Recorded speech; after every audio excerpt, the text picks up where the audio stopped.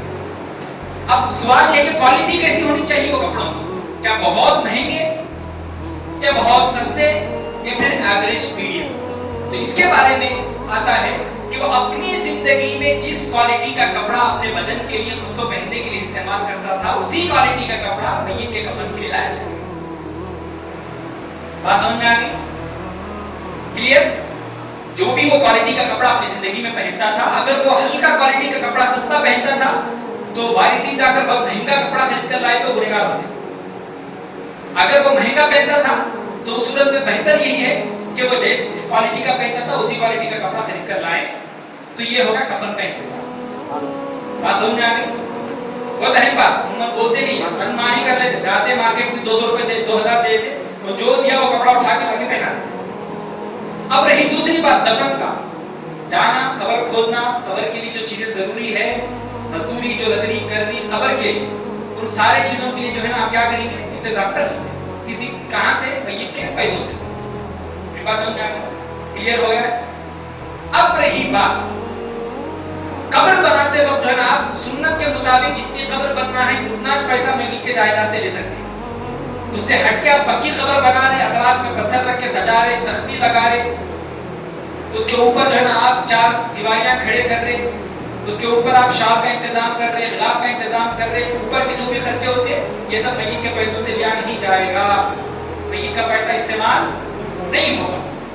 بات سمجھ میں آ گئی؟ تو سنت قبر جس کو ہم کہتے ہیں، جو احادیث پاک میں جو بیان کیا گیا ہے اتنی ہی مقدار میں، اتنا ضرورت کا مال ہی میت کے مال سے لیا جائے گا، اس سے زیادہ لینا جائز نہیں، درست نہیں. بات سمجھ میں آ گئی؟ تیسری بات کا اضافہ کر لیں. ابھی تو پہلے ہم کی بات کر رہے ہیں، ہم اس میں جو چیزیں ہوتی ہیں میں کھول کے بتا رہا ہوں. اب اس میں جو ہے نا اگر کوئی شخص جو ہے اضافی خرچے کر رہا، اضافی خرچے مطلب میت کے اوپر جو ہے نا آپ ہرا غلاف لا کے ڈال رہے، پھر اس کے بعد جو ہے نا اس کے اوپر پھول کی چادر بچھا رہے، پھر اس کے بعد جو ہے نا آپ لے جانے کے لیے گاڑی کا انتظام کروا رہے جو ضرورت نہیں ہے، کندھوں سے لے کر قبرستان تک پہنچایا جا سکتا ہے. پھر اسی طرح جو ہے نا آپ آنے جانے کے لیے قبر انتقال ہو گیا تو اس کے نام پہ جو ہے نا الگ سے غیر ضروری خرچے کر رہے آپ. ٹھیک ہے؟ تو یہ ساری جو وہ چیزیں ہیں نا وہ وارثین اپنے مال سے کریں گے، وہ میت کے مال کو ہاتھ دے دیں گے. کیوں؟ یہ سنت سے بڑھ کے چیزیں کر رہے آپ لوگ اپنی جانب سے بنا لی سب چیزیں ہیں تو آپ اپنے پیسوں سے کریں گے. ٹھیک ہے؟ بات سمجھ میں آ گئی؟ تو میت کا چھوڑا ہوا جو مال ہے سب سے پہلا حق کیا بنتا ہے کہ اس کے خود کا کفن کا انتظام کرے اور اس کے دفن کا انتظام کرے. اگر میت کو چھوڑ کر اس نے گیا، غریب تھا، بچہ تھا، اس کے مال میں کچھ بھی نہیں تھا، تو جو بھی اس کا ولی سرپرست تھا، اس کا جو اس کو پال رہا تھا وہ انتظام کرے گا. وہ بھی نہیں ہے تو اس صورت میں کیا کریں گے، اس مسجد میں محلے میں موجود لوگ کیا کریں گے، سب مسلمان اکٹھا ہو کر اس کے لیے انتظام کریں گے، کفن کا اور دفن کا انتظام کریں گے. یہ مسلمانوں پر آتی ہے. اگر کوئی بھی اس آگے پیچھے کوئی بھی نہیں اس صورت. یہ بات سمجھ میں آ گئی؟ اب اس کے بعد دوسرا حق لوں 5 منٹ میں ختم کر دوں، بولو 5 منٹ بولو. ہاں ٹھیک ہے. اب پہلا حق سمجھ میں آ گیا، سب کو آ گیا سمجھ میں؟ سب کو میں آپ لوگوں کو جا کے سمجھانا ہے گھر پہ، اس لیے میں واپس